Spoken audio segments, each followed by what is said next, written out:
because during those lonely hours in the rec room, I discovered the hunger, the motivation, and the desire to be the best possible basketball player that I could be.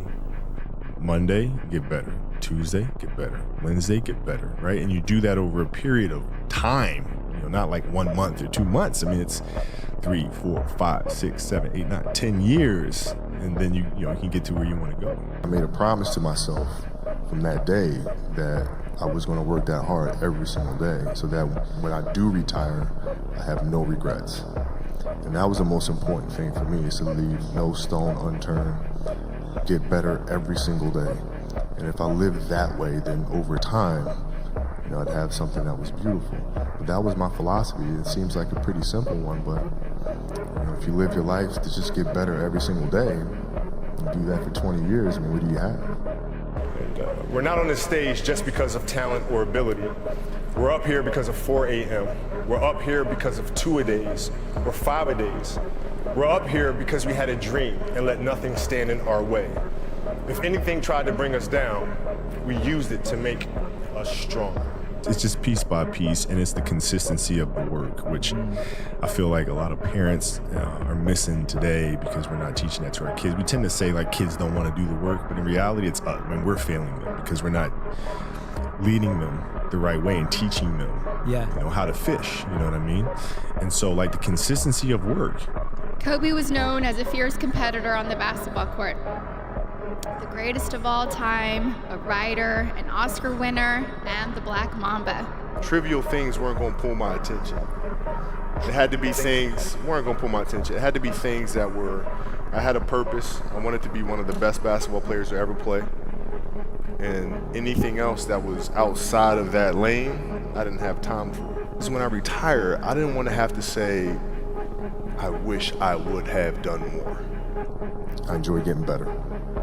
But as a leader of a team, it's also your responsibility to elevate the rest of the guys.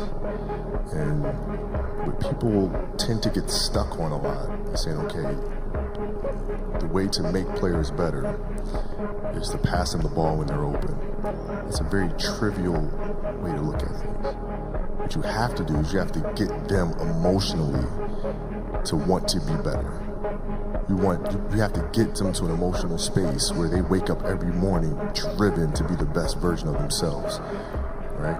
How do you do that? And in practice, for me, it was a chance to drive them, to challenge them. Who would Shaq be if he had your work ethic? He'd be the greatest of all time.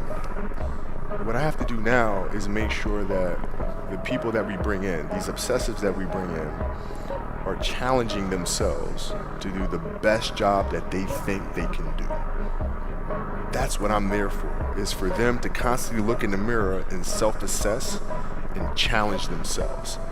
If we have a project and you're saying, okay, I can do that, that's not the project we want. The projects that say, I don't know if I can animate that. I don't know how to write that story. I don't know how to do that. Those are the things we want, because through that curiosity, you'll reach a level that you didn't think was possible. Understanding that it's really just a journey of evolution every day. It's just constant improvement, constant curiosity, constantly getting better. The results don't really matter. It's the figuring out that matters. The Mamba Mentality simply means trying to be the best version of yourself. That's what the mentality means. It means every day you're trying to become better. And it's a constant quest. It's an infinite quest. So starting at the age of 2, when I first started playing the game, and on and on and on, I always ask questions. I always try to get better every single day, learn more. You're determined to become the greatest, or you're determined to become one of the greatest. What happens to our relationship? Well, it suffers. You got to look at the reality of the situation. Like for me, it's not, you kind of got to get over yourself. It's not about you, man. Like, okay, you feel embarrassed. You're not that important. Like, get over yourself, right? Like, you're worried about how people may perceive you, and like you're walking around and it's embarrassing because you shot 5 air balls. Get over yourself. I'm not negotiating with myself. Yeah. The deal was already made. The deal was made when I set out at the beginning of the summer and said, this is the training plan I'm doing. I signed that contract with myself. I'm doing it. Throughout that process, you'll start talking to yourself like, man, I think I need to maybe if we, nope. To do that, you have to practice, you have to train, right? You want to train as much as you can, as often as you can. So if you get up at 10 in the morning, train at 11, right? 12, say 12, train at 12, train for 2 hours, 12 to 2.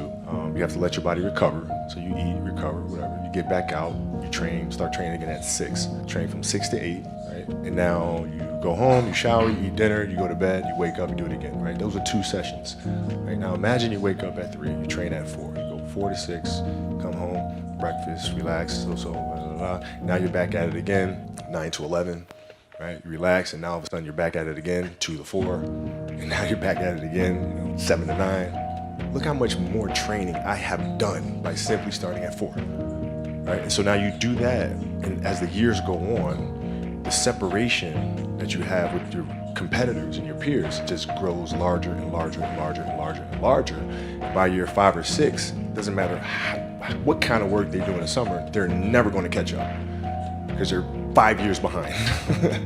Right? So it makes sense to get up and start your day early because you can get more work in. So as a leader in practice, you're there, you're helping them grow. But you also have to know when to go away, right? And let them grow on their own. And so that walk kind of helped change my perspective on how I approach leading. My personality, if I'm going to do something, then I'm going to do it 100%.